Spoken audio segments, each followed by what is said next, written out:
Right this very second, there is a hidden electrical storm constantly coursing through your chest. It's wild to think about, right? Today, we're diving into this explainer to explore the bizarre and honestly fascinating history of how we first learned to capture that invisible force. And we'll see how it evolved into the absolutely crucial, life-saving medical technology that we rely on today. So, how exactly can a 100-year-old wire shadow save your life? Well, that's the medical mystery we're going to solve today. We're looking at how a century-old invention, built quite literally on tiny string shadows, remains the absolute gold standard in medicine. You might think modern healthcare relies entirely on shiny new digital tech, but the core of cardiac diagnostics, it's surprisingly historic. And if you're wondering why this matters so much, just look at this number: 800,000. Over 800,000 Americans suffer a heart attack every single year. I mean, that is a staggering figure. It makes the accurate and rapid detection of cardiac events a massive, massive priority. Every single second counts here, and the tools we use to spot these events, they're our very first line of defense. All right, let's jump straight into Section 1, the heart's hidden electricity. Now, the path to understanding our hearts, it definitely did not start in some pristine high-tech lab. The journey to capture the heart's action potential actually started wildly with frog legs back in 1790. That's when Luigi Galvani realized artificial electricity could induce nervous action, and it slowly evolved from there. By 1869, we had a siphon recorder, then Gabriel Lippmann's capillary electrometer in 1873, which was literally just a glass tube filled with sulfuric acid and mercury. Finally, Augustus Waller managed to record the first human electrogram in 1887, using that exact same mercury tube setup. But here is the crucial point. While these early tools successfully proved the heart actually had an electrical rhythm, they were just too weak. Their sensitivity was way too low to reliably diagnose human patients. In fact, Waller himself seriously doubted his findings would ever be useful in a real hospital setting. He figured it'd only be used occasionally to record some rare anomaly. Which brings us to Section 2, Willem Einthoven's String Galvanometer. Enter Willem Einthoven. This Dutch doctor foresaw what literally no one else did at the time. In 1901, he took those early concepts and built something called a string galvanometer. He used this remarkably thin, silver-coated quartz filament and suspended it right between two electromagnets. When an electric current passed through it, it moved, projecting a shadow. By magnifying and recording that specific shadow, he created a tracing of such insanely high quality that some modern machines today still can't match it. This was a total game changer, and it actually earned him the 1924 Nobel Prize. And we're not talking about a pocket-sized gadget here. This device initially weighed a massive 600 pounds and literally took up 2 whole rooms. But it completely revolutionized electrophysiology. Like physicians Williams and James said, it gave doctors an entirely new point of view. For the first time ever, they could finally group and identify different deadly dysrhythmias, things like premature ventricular contractions or atrial fibrillation. Moving right along to Section 3, decoding Einthoven's triangle. To really grasp how this giant machine mapped the heart, we've got to look at the geometry Einthoven came up with.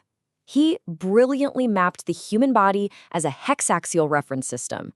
And get this, to do this originally, he actually had patients stick their hands and feet into literal pails of salt water. These buckets acted as contacts for a string galvanometer, effectively creating an electrical field with the heart perfectly positioned at the center of an imaginary, inverted equilateral triangle. So let's look at the specific leads that form this triangle. Lead I measures from shoulder to shoulder at a 0-degree angle. Lead I goes from the right arm to the left leg, creating a plus 60-degree angle. And lead 3 connects the left shoulder to the left leg at a plus 120-degree angle. The right leg, that just acts as a ground to cut down on interference. Each of these leads measures the electric field as a vector. And hey, quick clinical tip. If you accidentally reverse those arm or leg electrodes, the polarity switch entirely. You could easily end up with a really dangerous misdiagnosis. In simple physics terms, because we're dealing with vectors here, the magnitude and orientation of the heart's electrical field causes very specific deflections. You get a positive, upward spike on the readout if the electrical wavefront is moving directly toward a lead's positive electrode. Conversely, you'll see a downward, negative dip if that electricity is moving away from it. Let's see what that looks like in Section 4, translating the heart's waves. Okay, let's break down what those actual spikes and depths mean when they're finally printed out on that classic pink grid paper you see in every hospital. Einthoven determined that each cardiac contraction has specific deflections, and he labeled them P, Q, R, S, and T. These literally represent the precise electrical sequence of your heart. The P wave shows the atria depolarizing. Then, the QRS complex is the powerful main squeeze of the ventricles. And finally, the T wave represents those ventricles relaxing and resetting, which is called repolarization. And this is exactly where that famous grid paper comes in. The standard paper speed is set to precisely 25 millimeters per second. That means just one of those tiny 1 millimeter squares equals exactly 0.04 seconds. So, by looking at the duration across these tiny squares, cardiologists can easily spot if an interval is taking just a bit too long, which might point to something like enlarged atriums. They also check specific markers, like the J point right after the QRS complex, to distinguish acute cardiac ischemia. It's basically a giant puzzle. Which leads us to Section 5, Smartwatches versus 12-lead ECGs. Now, you might actually be wearing a device right now that claims to read your heart rhythm directly from your wrist.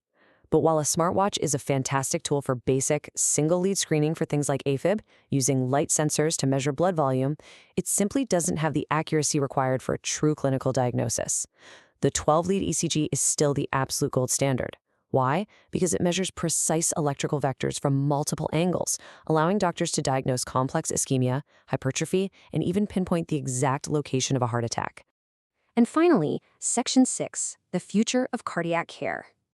Clinical ECGs aren't just relying on human eyes and pink paper anymore, though. Software is stepping right into the spotlight. Take the Glasgow interpretation algorithm, for example.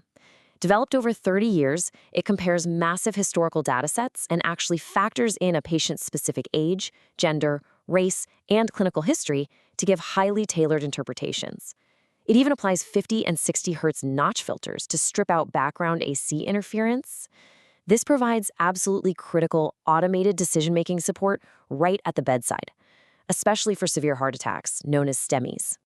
All this really leaves us wondering just how far this technology can go. I mean, we've evolved from Einthoven literally putting patients' limbs into buckets of salt water to highly sensitive algorithms that can process complex data in milliseconds. As artificial intelligence continues to train on millions of open-source ECG images, it raises an exciting and maybe slightly intimidating question. Will algorithms eventually outsmart human cardiologists and predict heart disease before we even feel a single symptom? I really hope this explainer sparked your curiosity about the incredible, hidden electricity constantly beating inside you, and the brilliant minds who figured out how to actually see it. Please make sure to like, comment, and subscribe to the channel if you want to keep exploring the amazing science behind our world with us. See you next time!